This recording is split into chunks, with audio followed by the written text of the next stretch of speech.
Là, il va parler, verset 5, 6, il va parler de le culte est une image de la réalité céleste. En réalité, Moïse, on peut le lire, verset 6, Christ a obtenu un ministère d'autant supérieur qu'il est le médiateur d'une alliance meilleure, fondée sur une meilleure promesse.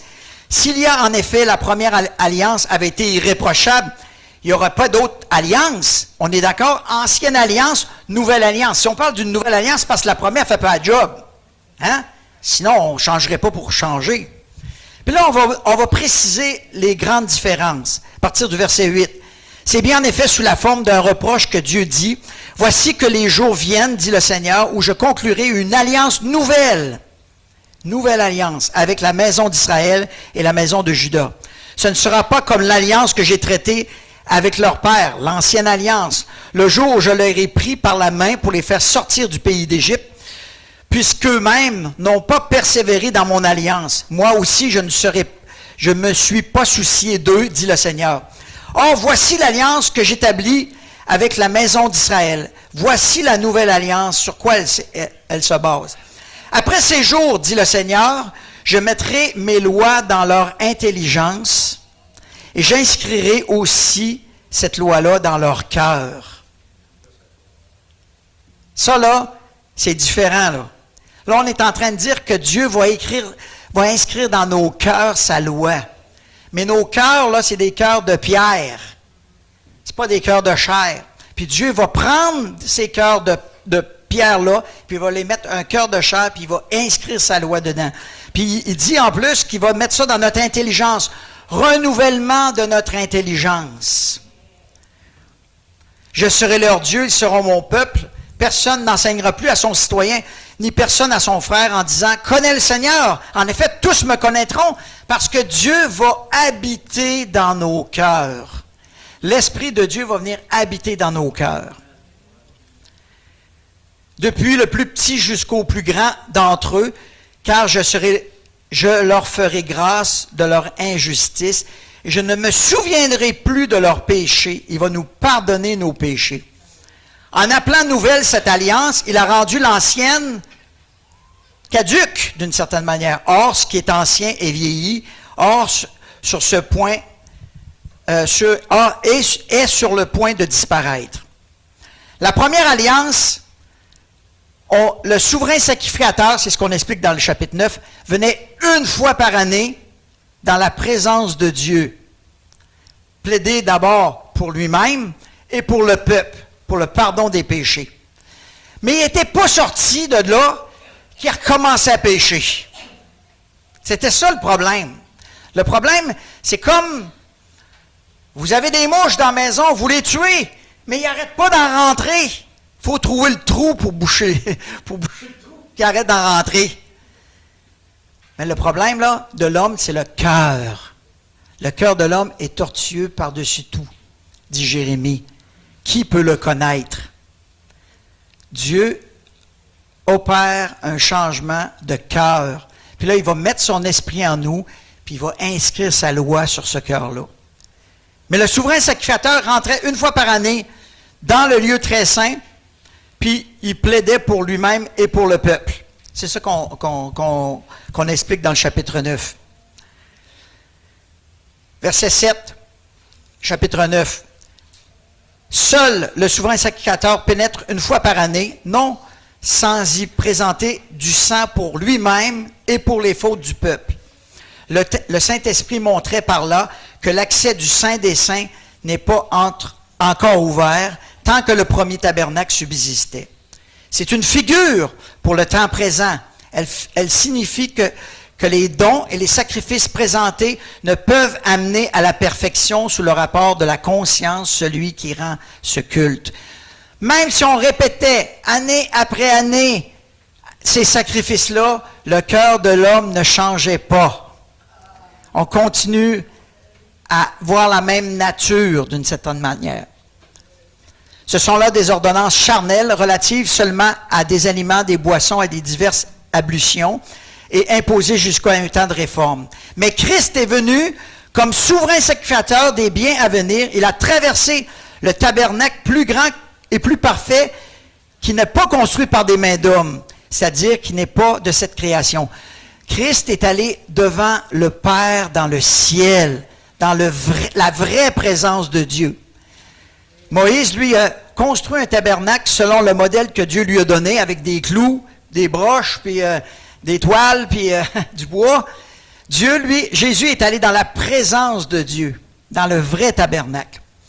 Il est entré une fois pour toutes dans ce sanctuaire-là, non avec le sang des boucs et des veaux, mais avec son propre sang. Pourquoi? Parce qu'il était sans péché.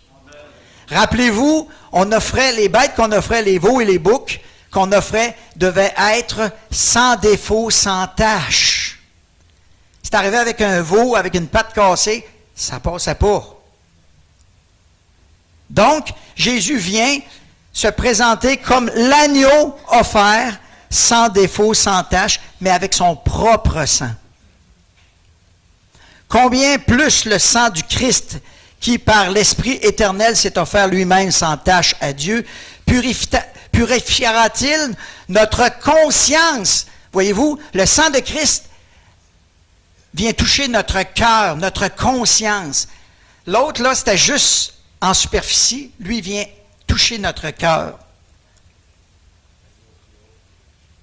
Voilà pourquoi il est le médiateur d'une nouvelle alliance, verset 15, afin qu'une mort ayant eu lieu par le rachat des transgressions commises sous la première alliance, ceux qui sont appelés reçoivent la promesse de l'héritage éternel. Je résume. Le lieu de rencontre avec Dieu, le tabernacle, a été construit par les mains d'hommes. Jésus est allé au tabernacle construit par Dieu. Deuxième chose, Jésus n'est pas entré avec le sang des boucs et des veaux, mais il est rentré avec son propre sang. Le sang des boucs et des veaux purifie la chair, mais le sang de Christ purifie la conscience des œuvres mortes. Le souverain sacrificateur entrait une fois dans le lieu très saint, une fois par année. Il devait faire cela à chaque année. Jésus est entré une fois pour toutes. Donc, il nous purifie de nos péchés du passé, du présent et du futur. Le souverain sacrificateur devait offrir un sacrifice pour ses propres péchés et pour ceux du peuple. Jésus n'a pas besoin d'offrir un sacrifice pour ses propres péchés. Il est pur. C'est ce qui fait de lui l'agneau parfait. C'est ça la nouvelle alliance que nous propose Jésus. Il nous propose de mettre sa loi dans nos têtes et dans notre cœur. Par la nouvelle naissance, il change nos cœurs de pierre en cœurs de chair. Il inscrit sa loi dans nos cœurs. Il vient habiter dans nos cœurs et il nous donne la vie éternelle. Puis à chaque fois qu'on a besoin de venir à Dieu, on ne regardera pas sur le calendrier. C'est quand la date qu'on peut aller se présenter devant Dieu? Oh, c'est en décembre. En février. Je suis loin, là. Hein? Non. On a accès au Père en tout temps. Avant, là, ces gens-là, là, c'était une fois par année. Là. Représentés en plus. Ils n'avaient même pas accès eux-mêmes. Ils devaient être représentés par quelqu'un. Vous, ce matin, là, si vous êtes enfant de Dieu, vous pouvez venir devant le trône de Dieu à tout moment. Vous-même, vous n'avez pas besoin d'un représentant. Comment on peut entrer dans cette nouvelle alliance-là en acceptant que Jésus est payé sur la croix? C'est à cause de moi qui a été cloué à la croix. Ça, c'est le pain. Le pain représente mon identification au corps de Christ qui a été brisé pour mes péchés. C'est à cause de moi que Christ a été. Si on est capable de dire Amen à ça, oh, bon, il y en a au moins un. Il y en a au moins un. Déjà, vous êtes dans la bonne voie pour prendre la Sainte Seine. Deuxième, Jésus échange. Il fait une nouvelle alliance. Mais vous savez quoi? Dieu, là, il a mis son esprit en nous. Puis puis il veut que cet esprit-là, il nous dirige maintenant. On entend des fois parler de Jésus Seigneur, puis Sauveur, puis Seigneur, comme si c'était deux rencontres différentes. Deux événements différents dans la vie chrétienne. Non. Quand il est ton Sauveur, il est nécessairement ton Seigneur. Pourquoi? Parce que c'est lui qui doit diriger maintenant ta vie. Tu ne peux pas prendre la Sainte Seine puis te dire, je prends le pain, mais je ne prends pas le vin. Tu prends les deux. Tu ne peux pas dire, Seigneur, je prends ton salut, je suis content d'être sauvé, mais je continue à diriger ma vie par mes propres forces, par mes moyens, parce que j'ai de la sagesse. Non. Dieu, ce qu'il veut, ce que Jésus veut, c'est que tu lui donnes ta vie, le contrôle de ta vie. Et puis là, c'est lui qui va diriger ta vie. Tu ne vivras plus selon la chair, mais tu vas vivre selon l'esprit. Celui qui voudra sauver sa vie, la perdra. Mais celui qui perdra sa vie, à cause de moi, la retrouvera. C'est ça la nouvelle alliance dont on nous parle dans 1 Corinthiens chapitre 11, verset 25. Vous savez, si en effet la première alliance avait été irréprochable, il n'y aurait pas de deuxième alliance. S'il y a une deuxième alliance, parce que la première a failli. Mais elle n'a pas été complètement inutile dans le fond, si on y réfléchit. Ça nous a appris que notre péché nous empêche d'entrer dans la présence de Dieu. Ça nous a enseigné que si nous sommes pécheurs puis que Dieu est parfait, que notre cœur est mauvais, tortueux. Jérémie chapitre 17, versets 9 et 10 nous dit que notre cœur est tortueux, mauvais, méchant par-dessus tout. Qui peut le connaître? Dieu peut le connaître. L'autre chose que je vois de la première alliance qui ressort, c'est que on ne se présente pas devant Dieu n'importe comment. Le souverain sacrificateur, il arrivait avec du sang, avec une offrande. Puis une offrande que Dieu avait déjà établie. Ça ne pouvait pas être quelque chose qu'il avait acheté sur le bord du chemin, juste en vite, là. Il devait arriver avec quelque chose de valeur. C'est la même chose pour nous maintenant. Aucun sacrifice d'animaux n'a le pouvoir de nous purifier de nos péchés. Parce qu'on va être obligé tout le temps de recommencer. Mais le sang de Christ le fait. Maintenant, la nouvelle alliance nous donne accès à Dieu en tout temps par son sang. On est purifié de tout péché. Il n'y a plus aucune condamnation pour ceux qui sont en Jésus-Christ. Aucune. Quand Dieu dit toujours, aucune, c'est aucune. C'est toujours. Nous sommes saints aux yeux de Dieu parce qu'il nous voit cachés derrière Jésus-Christ. Quand il nous regarde, il voit le sang de Jésus-Christ. Nous sommes purifiés par lui. Donc, venons à lui avec reconnaissance, dans la louange, au lieu de la peur, de la crainte. Parce qu'il est assis maintenant à la droite de Dieu, mais en même temps, il réside dans nos cœurs. La loi est inscrite maintenant dans nos cœurs, puis Dieu veut nous guider pour l'accomplir, pour la faire, pour nous la faire vivre d'une certaine manière. Je réalisais, je ne sais pas si vous réalisez, le privilège que vous avez, le fait que vous soyez à ce moment-ci de l'histoire. Regardez l'histoire. Dimanche dernier, notre frère, il me parlait que Dieu avait un fil conducteur. Il savait où il s'en allait. Donc, là, vous n'êtes pas dans l'Ancien Testament. Vous êtes après la venue de Jésus. Comme moi. Puis je dirais même que vous êtes proche de son retour. Comme moi. Réalisez-vous qu'il y a plein de prophéties dans l'Ancien Testament que les gens dans l'Ancien Testament devaient croire par la foi, que c'était devant eux. Nous, là, on peut constater que c'est accompli. Deuxième chose, la nouvelle alliance par Jésus, elle s'explique par l'ancienne alliance.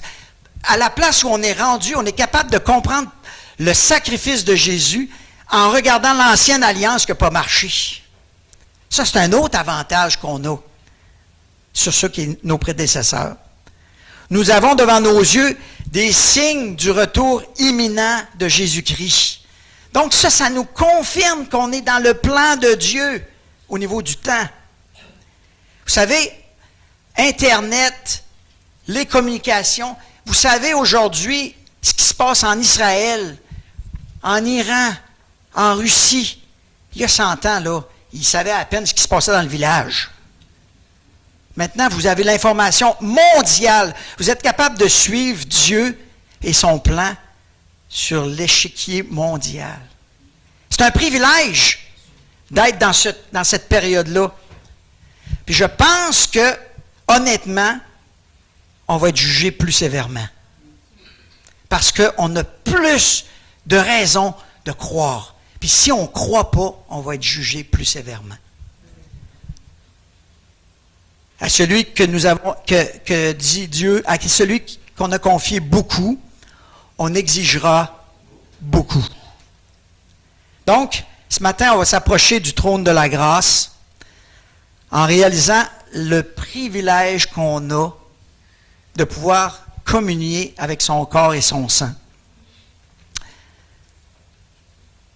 Jésus a établi cette sainte scène-là pour qu'on se souvienne que son corps a été brisé pour nos péchés, que son sang a dû couler pour sceller une nouvelle alliance.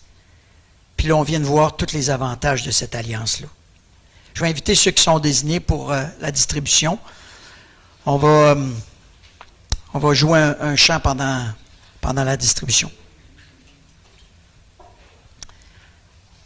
Si vous vous demandez si vous pouvez ou pas prendre la Sainte Seine, c'est pas compliqué.